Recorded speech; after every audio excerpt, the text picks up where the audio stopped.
시청자 여러분 안녕하십니까? JTB 아침 뉴스입니다. 태풍 프란시스코는 어젯밤 부산 부근에 상륙한 뒤 예상보다 빨리 소멸했습니다.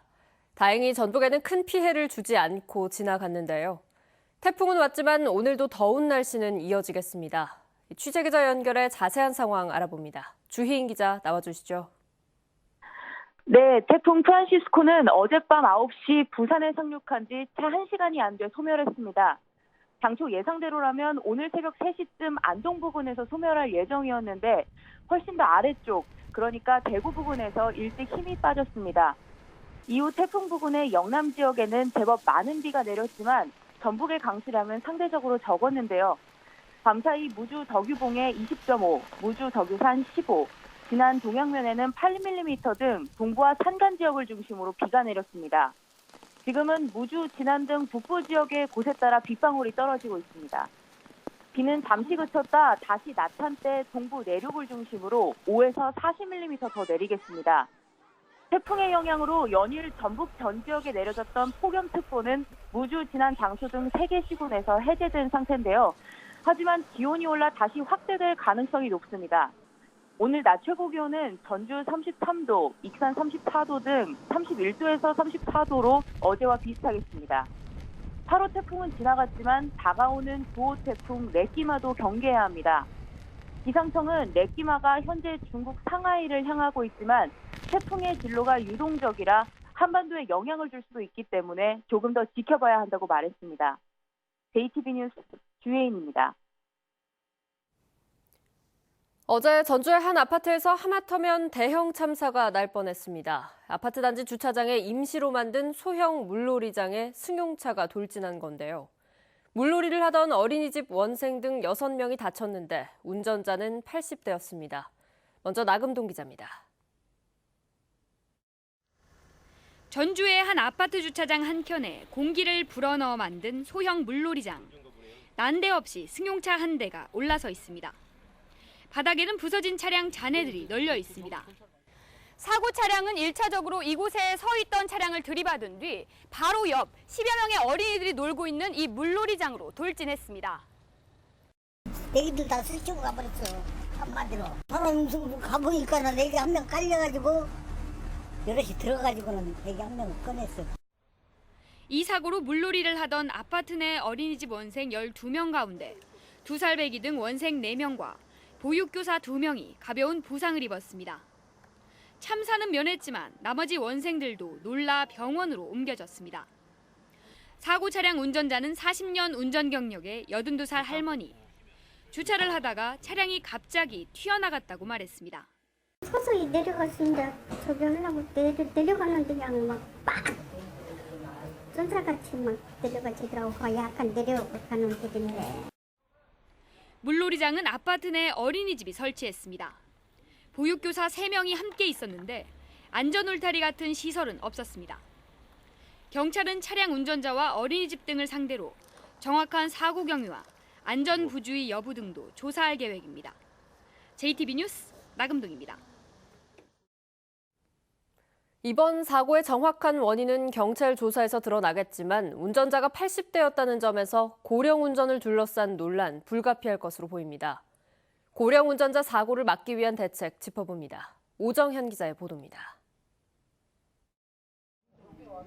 아파트 담벼락으로 갑자기 돌진하고 출구를 착각해 고속도로 20km를 역주행, 그리고 물놀이하는 아이들을 덮치는 사고까지 올 드러난 이 사고들의 공통점은 운전대를 잡은 이가 고령이라는 점입니다.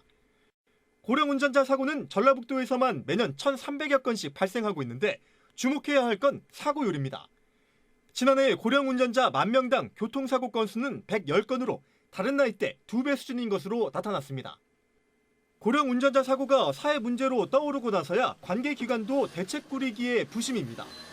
면허증 자진 반납 캠페인의 한계를 교통비 지원 등의 제도로 메우겠다는 겁니다.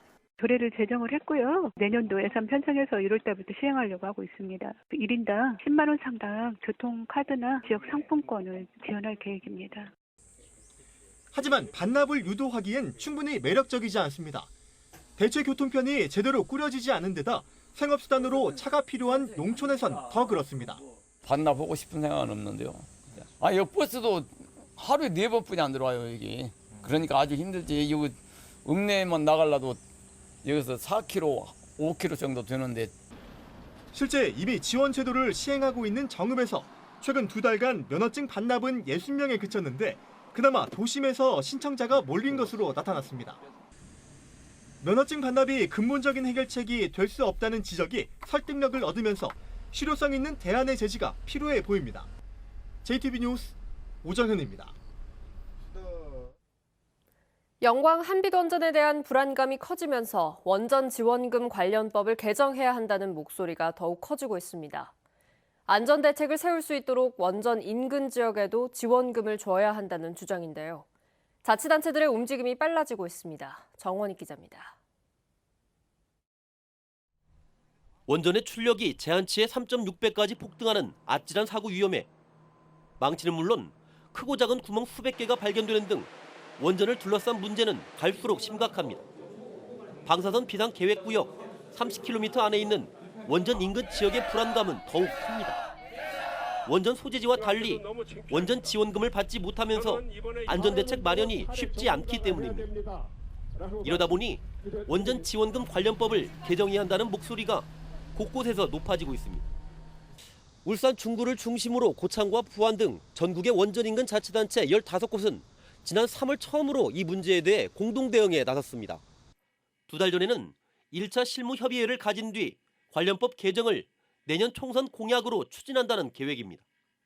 후보자들이 어떤 여러 가지 공약이나 이런 걸 두고 나올 때 아마 이게 중요한 이슈화가 된다 그러면 그래서 이거를 이제 전략적으로 그렇게 지금 하려는. 전국 시군 자치구 의회 의장 협의회 역시 원전 지원금 제도 개선을 촉구하는 건의문을 만장일치로 통과시켰습니다. 최근에는 부안 군수가 직접 같은 내용의 기자회견을 가졌고 시민단체도 한 목소리를 내고 있습니다. 지금 많은 지자체나 정치인들이 이 문제에 관심을 가지고 있습니다. 이번에 힘을 모아서 법을 개정하는 것이 꼭 이루어져야 한다고 생각을 합니다. 커지는 위기감 속에서도 국가 지원은 없는 불합리한 상황에서 벗어날 수 있도록 총력전이 필요한 때입니다. JTB 뉴스 정원익입니다. 오는 11월 14일에 실시되는 2020학년도 대학 수학능력 시험이 100일 앞으로 다가왔습니다. 남은 시간 노력에 따라 성패가 갈릴 수도 있기 때문에 수험생들은 선택과 집중을 통한 마무리 학습 전략이 매우 중요합니다. 조창현 기자입니다. 폭염 속에도 고3 교실은 긴장감이 팽팽합니다. 여름방학도 있고 쉴 틈 없이 공부에 매진합니다. 수능까지 남은 시간은 100일. 지금까지 해온 것 못지않게 남은 100일이 매우 중요합니다. 남은 100일 동안에는 이제 지금까지 틀렸던 것들 위주로 해서 오답 노트도 작성해보고 또 내가 어느 부분에서 취약한지 또 어느 부분이 헷갈리는지를 체계적으로 정리하는 연습을 해야 할 필요가 있는 것 같아요. 수험생들은 시간이 많지 않은 만큼 자신에게 맞는 공부 전략을 찾는 게 무엇보다 중요합니다. 취약한 영역은 기출문제로 핵심을 파악해 기본 개념과 원리 중심으로 학습해야 합니다. 수능 시간에 맞춰 기출문제를 풀어보고 주간 단위 학습 계획을 세우는 것도 효과적입니다. 또 지망 대학에 맞게 맞춤형 공부를 하는 전략도 필요합니다. 선택과 집중의 시기가 되지 않을까 생각합니다. 그러니까 자기에게 맞는 대학의 수능 후 영역별 선택과 집중을 고려를 해봐야 될 시기라고 생각합니다. 수능 연계율이 높은 EBS 교재를 통해 출제 경향을 파악하고 변형 문제에 대한 적응력을 키우는 것도 중요합니다. 남은 시간 공부만큼 중요한 것은 건강 관리와 집중력 유지. 전문가들은 다음 달 수시 모집이 시작되면 집중력이 흐트러질 수 있기 때문에 서류 준비 기간을 최소한으로 줄이고 수능 때까지 입시 전략을 밀고 나가야 한다고 조언합니다. JTB 뉴스 조창현입니다. 고창 복분자주가 대량으로 미국 수출길에 올랐습니다. 순창군이 섬진강 주변의 관광 산업을 활성화하기 위해 본격적으로 나섰습니다. 보도에 송창용 기자입니다. 고창에서 생산된 복분자주가 미국 수출길에 올랐습니다. 이번에 수출하는 물량은 8톤으로 6,400만 원어치입니다. 복분자주는 그동안 미국에 간간히 수출됐지만 대량으로 수출된 것은 이번이 처음입니다. 순창군이 강천산에 편중된 관광산업을 동부권으로 확산시키기 위해 섬진강 문화예술 담임길 사업을 본격적으로 추진합니다. 섬진강 문화예술 담임길 사업은 2022년까지 동계면과 적성면 등지에 56억 원을 투입해 한옥 예촌과 미술촌 등을 조성하는 사업입니다. 지역 주민의 다양한 의견을 반영해서 주변 자연경관과 잘 어울릴 수 있는 문화예술 공간을 만들어 나갈 계획입니다. 전주시가 초록우산 어린이재단과 전주안지 보존과 활성화를 위한 협약을 체결했습니다. 이번 협약에 따라 초록우산 어린이재단은 취약계층의 집수리를 할 때 벽지와 장판용으로 전주안지를 사용하게 됩니다. 장수군이 여름 휴가철을 맞아 오는 23일까지 지역 관광지를 홍보하기 위한 이벤트를 엽니다. 장수군은 관광객이 관광지 인증 사진을 SNS에 올리면 추첨을 통해 커피 교환권을 지급합니다. JTB 뉴스 송창용입니다.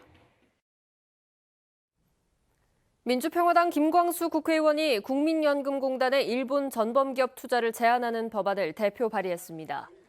김 의원은 일본의 경제 보복이 계속되고 있는 상황에서 국민 노후 자금을 전범기업에 투자하는 것은 사회 책임 투자 원칙에 전혀 맞지 않다고 주장했습니다. 국민연금공단은 지난해 일본 전범기업 75곳에 1조 2,300억 원을 투자했습니다. 더불어민주당 전북도당 일본 경제침략대책특별위원회는 어제 기자회견을 갖고 일본이 우리나라를 수출심사 우대국인 백색 국가에서 제외한 것은 경제적 식민 속국으로 만들려는 후안무치한 행동이라고 비판했습니다. 특위는 이어 동학농민혁명의 고장인 전북은 그 어느 지역보다 극일 의지가 강하다며 정부와 전라북도의 조치에 적극적으로 협조하고 기업 피해를 최소화하기 위해 정책적, 정치적 수단과 방법을 총동원하겠다고 밝혔습니다. 전북에 있는 불법 폐기물의 처리가 계획보다 늦어지고 있습니다. 전라북도에 따르면 지난 1월 전수조사로 확인된 불법 폐기물 3만 7천여 톤 가운데 지금까지 15%인 5,400여 톤만 처리됐습니다. 앞서 환경부는 전국에 있는 불법 폐기물을 올해 말까지 모두 처리하겠다고 밝혔습니다. 한국출판문화산업진흥원이 이전한 전북혁신도시에 호남권 출판산업 클러스터를 조성해야 한다는 주장이 제기됐습니다. 전북연구원은 전북은 한지와 조선시대 방각본 등 역사적 자산, 그리고 한지산업진흥원과 고전번역원 등 출판 관련 시설도 갖고 있기 때문에 한국출판문화산업진흥원을 활용해 호남권 출판 거점으로 출판산업 클러스터를 조성해야 한다고 주장했습니다.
JTB 아침 뉴스를 마칩니다. 함께해 주신 여러분 고맙습니다.